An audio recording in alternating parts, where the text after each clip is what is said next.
Üdvözlöm a kedves nézőket, sziasztok! Jankovics Krisztián vagyok, és a Fédermánia műsorát látjátok. A mai horgászatom alkalmával ellátogattam Kelet-Magyarországra, a Koi 1-es horgásztóra, hogy megmutassam, hogy itt is milyen jól működik a slow sinking technika. Ezt a fajta horgászatot soha nem a kipakolással kezdem, hanem mindig lejövök a vízpartra, és egyből elkezdem lőni a pelletet, hiszen kell egy kis idő, hogy odaálljon a becsapódó pelletek hangjára a hal. A hullámok irányából jól láthatjátok, hogy szembeszelünk van. Többfajta csúzlit hoztam magammal, viszont a szél miatt ezúttal a legerősebbel kezdem a lövéseket. Egyébként ez is egy soft csúzli, tehát egy lágy gumis csúzli. Ez bőven elegendő lesz ahhoz, hogy ebbe a viszonylag kisebb szélbe nyugodtan be tudjam lőni a pelleteket. A lövéseket, azokat viszonylag nagyobb távolságba kezdem. Pontosan azért, mert egyrészt még soha nem horgáztam ezen a vizen, és nem tudom, hogy hol tartózkodnak a halak, de legtöbbször ugye azért a benti zónákban vannak, és onnan kell őket kicsalni. Ezért a peca elején mindig ilyen nagyjából 25 méteres távolságban lövöm be a pelletszemeket.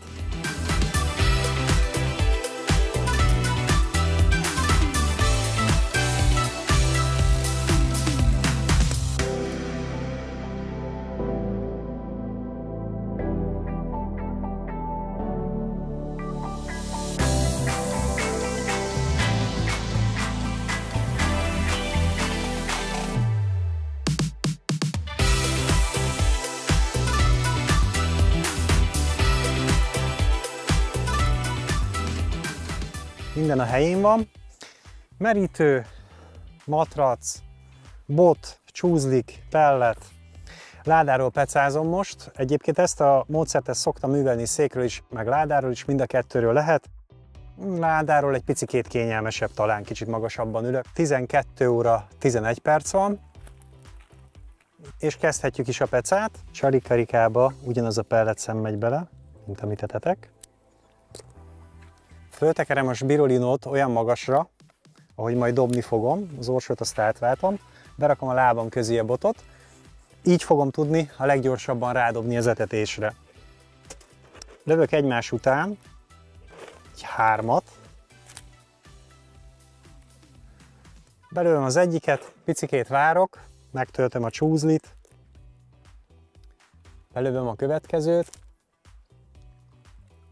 picikét megint várok, megtöltöm a csúzlit. Ennek az a lényege, hogy most van időm felvenni a botot,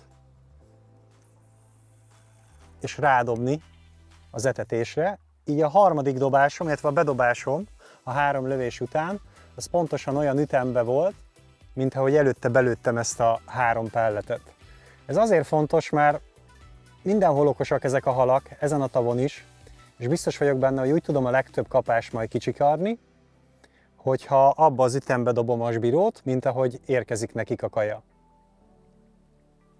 Mivel nem horgáztam még itt, úgyhogy nem tudom, hogy mire számítsak,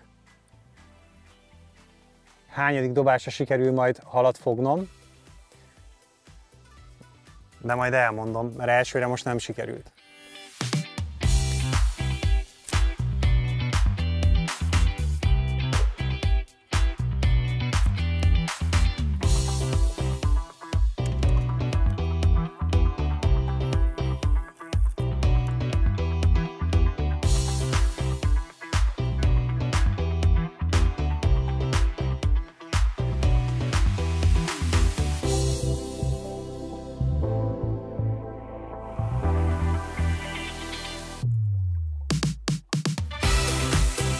Második dobásra sikerült is. És nem is rossz pontja, hogy így látom. Vagy lehet, hogy amúgy takasztottam? Nagyon komoly fejrázásai vannak. Igen, egy amúr lesz. Na nézzük, hogy ezen a tavon mennyire kirohanósak az amúrok. Rákészülünk, féket kinyitjuk. Marveltől mindjárt meg fog ijedni.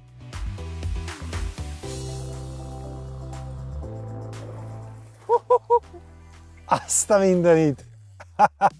Na hát ezt vártam. Hatalmas peca. Ha nem is első dobásra, de másodikra megvan az első hal. És hát egyrészt egy gyönyörű amúr, mondjuk még nem szákoltam meg, úgyhogy ne kiabáljuk el. Másrészt ez a kiugrása, hát ezekért a pillanatokért imádok pecázni.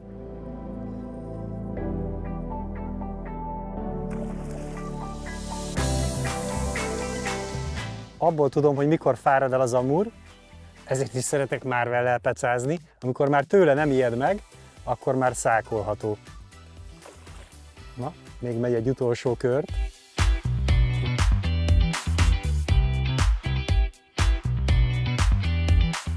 Na gyere szépen! Lefertőtlenítjük a száját.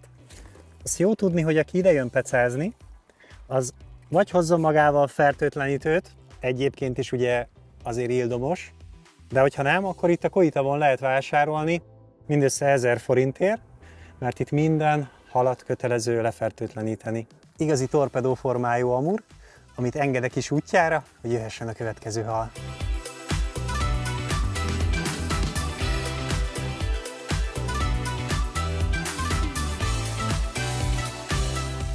Mindig a lövéssel kezdem, és nem a bedobással, ugye? Hagyj legyen itt minél több és több hal. Akkor lesz sok hal az etetésünkön, vagy rengeteg, tehát minél több, hogyha sokszor lövünk, viszonylag sűrűn, és sok szemet. Hogyha csak pár szemet lövünk, akkor lesz egy pár halunk, akkor is fogjuk napközben, de ha sok szemet lövünk, akkor egy idő után el tudjuk érni azt, hogy minden egyes bedobásra kapásunk legyen. A csalizás az a következőképpen történik. Érdemes vásárolnotok. Ugye ezt a kemény pelletet, ezt csak gumikarikába tudjuk felkínálni, legalábbis ebbe célszerű. Ebbe a kis gumikarikába belerakom ezt az eszközt, kinyitom, és utána belefér a pelletünk. Karikákból különböző méretűek vannak, érdemes megnézni, mikor megvásároljátok, hogy éppen melyik típusút. Én most jelenleg Gurunak a 4 mm-es verzióját használom. A tavalyi videómban már, amit készítettem vízközti horgászatról, elárultam, hogy az Aqua Classic 9-ese, az tökéletes ehhez a horgászathoz. Én most saját pelleteket hoztam, mert a tavalyi évtől eddig az évig próbálgattam, hogy mégis aromázva, hát hogyha egy kicsit több halat tudok fogni, bár egyébként őszinte leszek, hogyha megveszitek a Natur pelletet és azt lövitek, akkor is rettenet mennyiségű halat fogtok fogni, hogyha ezt jól csináljátok. De én elkészítettem egy BCN-es és egy mangós verziót ebből a pelletből, amikben én jobban hiszek, úgyhogy a mai napon a mangósat használom. Jöhet a 3 lövés, egy felerősödő szélbe, nem egyszerű, elkél az erősebb csúzli. Kicsit rávárunk, 3, és dobásra is egy picikét, nagyjából ebbe az ütembe mehet a csali. Tökéletes dobás.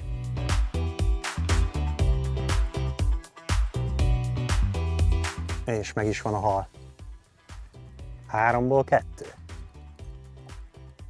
A bot, amit használok, egy 9 láb hosszúságú, azaz kb. 270 cm-es, nagyon-nagyon lágy féderbot, ami tökéletesen felőrli a halak erejét fárasztás közben. A hossza az fontos, említettem már máskor is, azért kell ilyen rövid bot, mert sokkal könnyebb bedobni vele erre a távolságra, illetve gyorsabb maga a dobás üteme is. Bár a csúzlizásnál valamikor sűrűbben csúzlizok, és akkor nagyon nagy szükség van rá, hogy rövidebb legyen a bot, viszont hogyha így rávártok, ahogy most mutattam, tehát lősz egyet a csúzlival, és nem egyből lövöd a következőt, hanem rávársz egy picit, akkor kicsit hosszabb botokkal is lehet ugyanabba az ütembe bedobni. Ugye beérkezik a pellet egyszer, aztán kis idő múlva 2-szer, megint kis idő múlva 3-szor, és akkor a negyedszerre ugyanebbe az intervallumba érkezik a csali. Nagyon fontos ez az ütem, hogy ugyanabba az ütembe érkezzen be a csali is, mert ha kicsit később érkezik be, akkor már úgy jobban megnézegetik, tehát akkor kicsit kevesebb kapásunk van. Akkor is lesz kapásunk, de akkor kicsit kevesebb. Az orsó, amit használok, mindig ezt használom vízközti pecánál, nagyon megszerettem.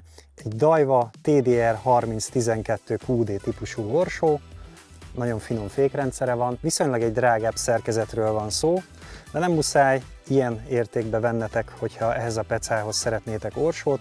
Az a lényeg, hogy nagyon jó legyen a fékrendszere, hogyha amurokat fogtok meg, ugye bedobás közben szinte egyből elhúzza a hal, és akkor ki kell, hogy legyen nyitva a féketek, és mindenképpen letapadás mentes fékkel rendelkezzen, az a legfontosabb.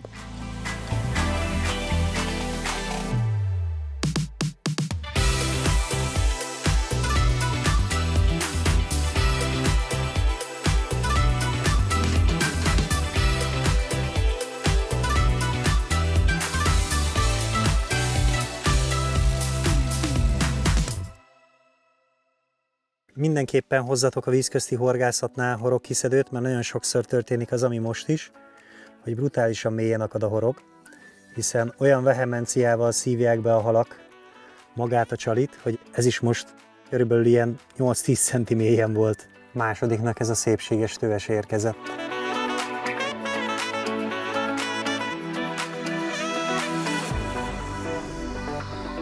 Időnként megpróbálhatjátok azt, most engedtem vissza halat, most viszonylag régebben lőttem csúzlival, és azért ilyenkor már nagyon várják benne a halak a kaját, és hogyha valami csobban, az első csobbanásért azért versenyezni szoktak. Most megpróbáljuk azt, hogy mindenféle lövés nélkül csak bedobjuk a sbirót. Ez valamikor jól sül el, valamikor nem. Kíváncsi leszek, hogy itt most hogy reagálja le.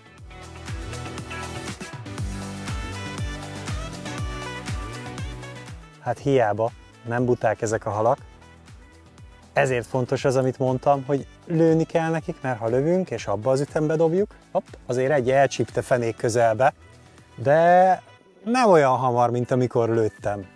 De mondjuk mondhatjuk azt is, hogy egy dobásból egy így is, de jól látszódott a különbség, vagy hát igazából, hogyha azt nézzük, hogy egyből egy, akkor nem látszódott, de az időből látszódott a különbség, hogy már fenék közelbe volt, az utolsó pillanatban ette meg az egyik, pedig biztos, hogy nagyon sok pontja óra előtt elment ez az egy szem. Csak jobban megnéztem, mert nem volt körülötte több szem, nem volt az, hogy versenyeztek azért, hogy elkapják azokat a szemeket, ezért ezt jobban meg tudták nézni, egész fenékig lement. Ezért mondtam bedobásnál, hogy ez valamikor bejön, valamikor nem, most bejött, de inkább azt ajánlom, hogy folyamatosan etessetek. Úgyhogy én is ezt teszem, fárasztás közben is, amint azt már mondtam, minél több halunk legyen.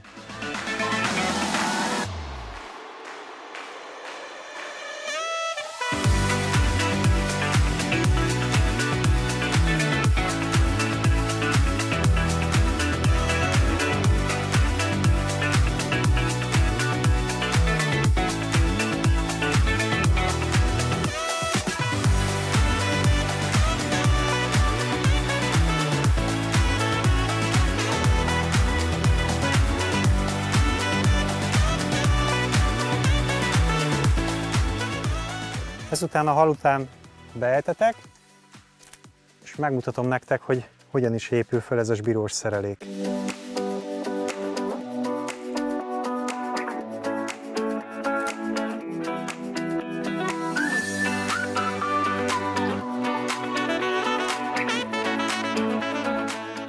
...27-es főzsinort használok, ezt korábban elmondtam már, hogy azért van szükség legalább 25-ösre, hogy lassítsa az is a süllyedést. Igazából nem az a lényeg, hogy minél lassabb legyen a süllyedés, mert akkor használhatnánk 40-est is, és akkor húha, még több kapásunk lenne, hanem hogy eltaláljuk azt a ütemet, ahogy a belőtt pellet is elsüllyed. És ez körülbelül ez a 25-27 közötti zsinórok, ezek tökéletesek, ezek süllyednek nagyjából úgy. Egy 20-as birót dobálok, van nálam több fajta, mindjárt megmutatom, és ki is térek rá majd, hogy miért ezt a méretet. A sbiró alatt 2 darab gumiütköző van, fölötte pedig egy, alatta van egy fül, és a fülbe bele van kötve ezúttal egy kb. 40 cm-es előke, a sbiró és az előke között meg kb. 10 cm van, tehát 50 centin horgászom. Ez azért van, mert ennek a tónak a szabályzata, ez ezt engedélyezi. Maximum 50 cm-es előkével lehet horgászni. Egyébként, hogyha hosszabbal pecáztok, én nagy általánosságban ilyen méter körülivel szoktam, azzal egy kicsit jobb ütemben lehet kapásokat elérni. Még ugye ennél is jobb ütemben, hogy is volt 5 dobásból 4 kapás. Szóval ez is működik, jól látszódik, de azt ajánlom, hogy ha megengedik, akkor ennél kicsit hosszabbat használjatok. Most levágom a szerelékemet, hogy megmutassam nektek, hogy hogyan készítsétek el ezt, hogyha szeretnétek ezt a fajta horgászatot művelni. Elsőként jön egy gumiütköző. Én a Gurunak ezt a fajta stopperét használom. Ez nagyon erősen áll meg a zsinoron, és ez fontos, hogy ne csusszon el a sbíró. Fölhúzok egy darabot fölülre. Ugye erre azért lesz szükségünk, mert ez fogja önakasztossá tenni a szerelékünket. Ez kizárólag azért fontos, mert hogyha az nincs rajta, akkor viszont azt ajánlom, hogyha a tó szabályzata ezt nem engedélyezi, hogy úgy használjátok, hogy minél feszesebb spiccű bottal. Mert ezt is végigpróbáltam már, a lágy spiccű botokkal, akkor csak megrángatja a hal, a spicc az nem húzza be a horgot a hal szájába, és könnyedén kifújja.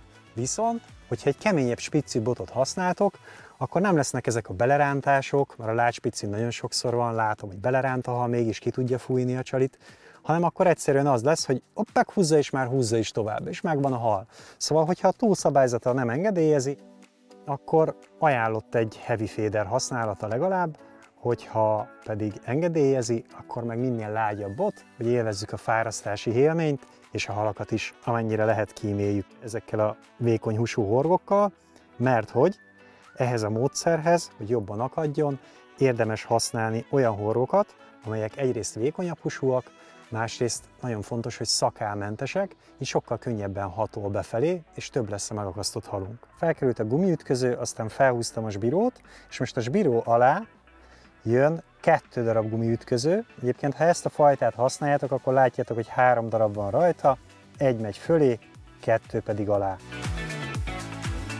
Azért kell 2 alulra, hogy az erősebb dobásokat is kibírja, és biztosan ne csússzon el. 1, 2. Lehúzzuk mind a 2-t a sbíróhoz, tehát önakasztás véget 1 gumiütköző, sbíró, 2 gumiütköző a dobás véget, ne csússzon el, és jöhet egy nagy fül, körülbelül egy ilyen 5-6 cm-es fület, hogyha köttök, az tökéletes lesz.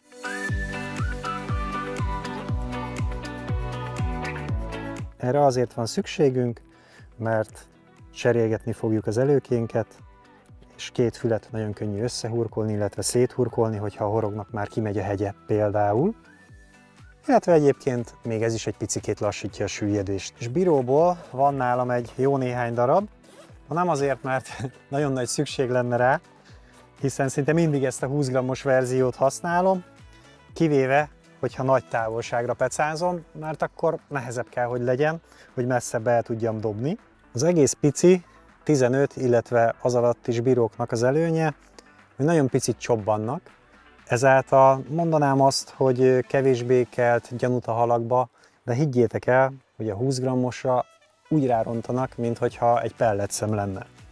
Egyenlőre még. Aztán, hogyha ezt nagyon sokan használják, akkor majd nagy valószínűséggel egyre kisebbeket kell majd használnunk, hogy át tudjuk verni a halakat, de egyenlőre a 20 g-os tökéletesen működik. A 40 g-os az viszont már baromi nagyot csobban, úgyhogy én azt ajánlom az én eddigi tapasztalataim alapján, hogy most egy 20 g-ossal biztos nem fogtok mellé, hogyha azt vásároljátok meg. Viszont a nagynak is van előnye, méghozzá az, hogy viszonylag nagy az ellenállása a vízbe, és amikor a hal elindul a csalival, akkor ez sokkal jobban akaszt, ugye, hogyha használjuk a gumit fölötte. Na hát, a sbírókról ennyit. A horogról már annyi szót ejtettem, hogy vékony húsú legyen és szakálmentes. Én a Gurunak a Super Pellet váglerét használom, méghozzá 10-es méretben. Alapvetően a minél kisebb méret lenne a jobb, hiszen azt víz közt kevésbé látja a hal, egyrészt, másrészt pedig a súlyánál fogva, ugye minél kisebb egy horog, annál könnyebb, kevésbé húzza le a csalinkat. Viszont a leakadásokat, hogyha nézzük, akkor nekem ez a 10-es méret az, ami már jól is akad, és még a csalit is pont olyan sebességgel húzza le, mint ahogy a behulló szemek süllyednek alá. A horogelőkét azt a guminak a felkötésével kezdem, méghozzá úgy, hogy átdugom, csinálok egy karikát,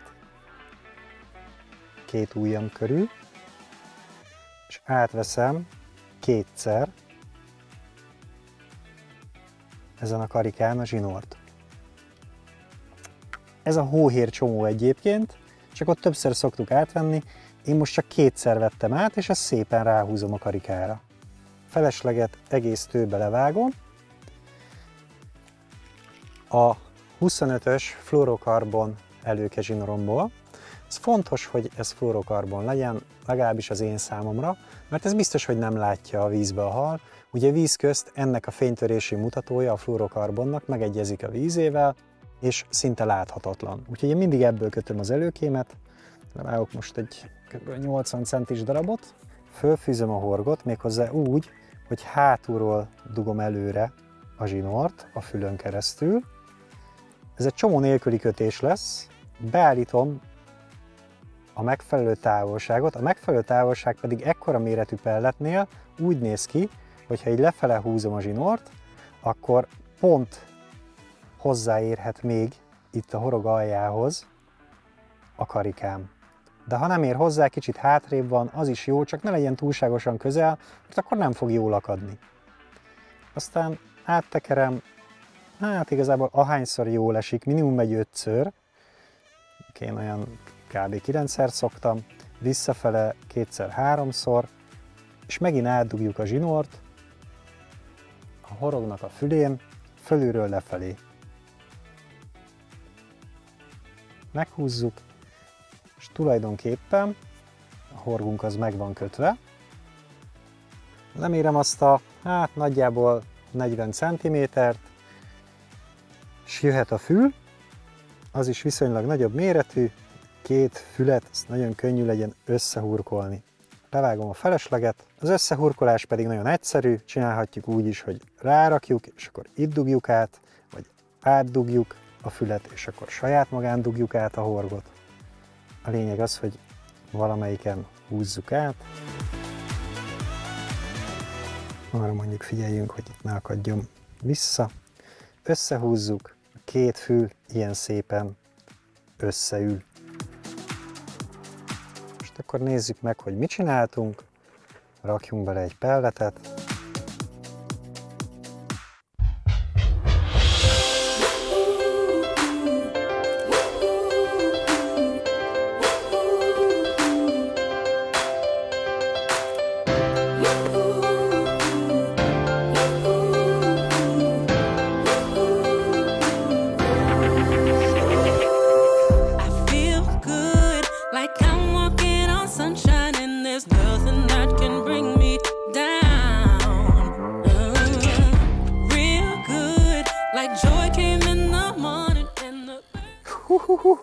Milyen erőben van ez a hal is.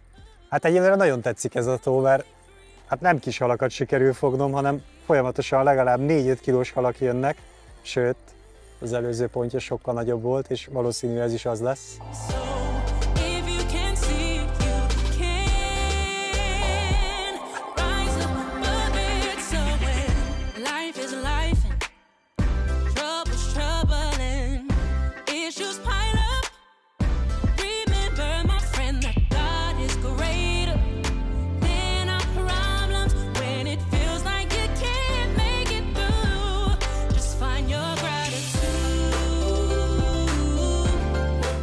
Nem semmi milyen ereje volt ennek a halnak, legalább egy 4 órás, de inkább egy 20 perces fárasztás volt. És ezért mondom, hogy fárasztás közben mindig lőni kell a pelletet, mert ennyi idő alatt, hogyha nem lőttem volna, biztos, hogy elúszott volna az etetésről egy csomó hal, így viszont ott maradtak, mert etettem őket folyamatosan.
Amint láthatjátok, az aromázott pelletek is nagyon jól működnek, viszont arra szeretném felhívni a figyelmeteket, hogy mindenképpen azt rakjátok a horogra is, mint amit lőtök.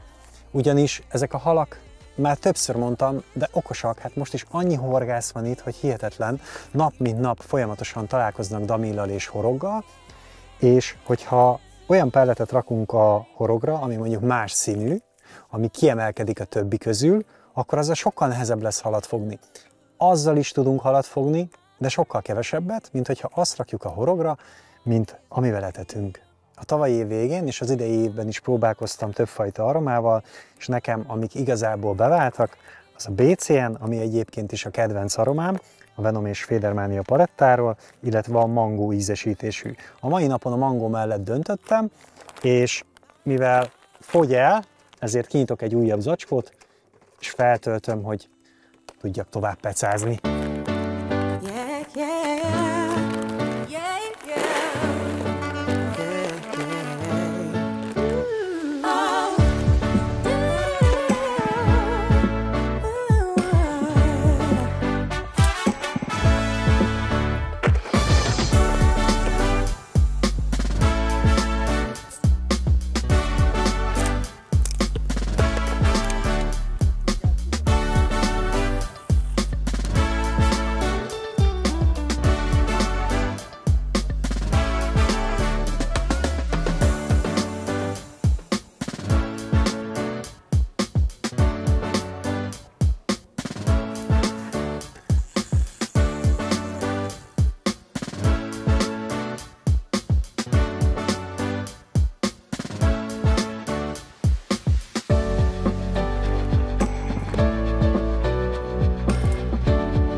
Ezen a tavon nem megakasztani nehéz a halat, hanem kifárasztani. Hihetetlen, hogy milyen erőben vannak. Az előzőre azt mondtam, hogy 20 perc, hát ezzel is minimum 20 perce küzdök. Nem semmi. Megakasztani egyébként viszonylag könnyű ezzel a technikával, hogyha kijöttök ide pecázni, brutálisan működik. Eddig 10 dobásból 8 halat fogtam, és a 2 dobásból is az egyik az egy kísérletezés volt, tehát tulajdonképpen egyetlen egyszer ment le úgy a fenékre, hogy nem érintettem halat. Egyszer megpróbáltam közelebb hozni az etetést, és rádobtam kíváncsiságból, de nem jöttek közelebb a halak, úgyhogy visszaraktam azt a csúszdit, és visszavettem az erősebbet, és ezt a nagyobb távolságot horgászom. Ez is egy információ, hogy ha ide jöttök, akkor ez körülbelül ezt a jó 20 métert, vagy 20 és 25 közé kell lőni, oda áll be igazán jól itt a hal.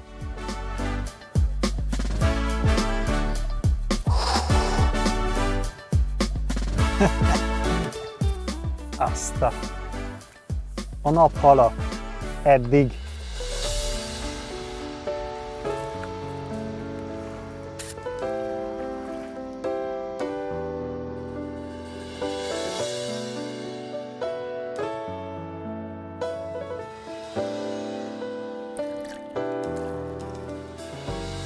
Arra figyeljetek oda, hogy fárasztás közben ez a gumi ez sokszor el tud csúszni, hogyha erős kironásai vannak a halnak, azt vissza kell húzni, hogy az önakasztás az tökéletes legyen.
15 óra 16 perc van, azaz kicsit több mint 3 órát pecáztam, és hát fantasztikus volt ez a tó. Nagyon szép halat sikerült utoljára fognom, ezt megmutatom nektek. Sokkal többet is pecázhatnék itt, de azért jöttem el ide, hogy megmutassam nektek, hogy itt is működik ez a módszer, hogy aki az országnak ebbe a régiójában él, és itt pecázik, az ki tudjon ide jönni, és tudjon ilyen gyönyörű halakat fogni, mint például ez. Hát ez egy csodaszép, hosszúkás töves. Remélem, hogy meg tudom mutatni most már, mert nagyon elemébe volt. Ide nézzetek! Gyönyörű hal. Olyan brutális erővel rendelkeznek ezek a halak, hogy minden egyes fárasztás kb. 20 percig, minimum 20 percig, inkább 20-30 percig tartott, hát ennél a nagy halnál ennek fél óra biztos, hogy volt. Úgyhogy aki ide jön, az számítson rá, hogy itt meg kell küzdeni a halakkal. Hát köszönöm szépen, hogy ma is velem tartottatok, sziasztok!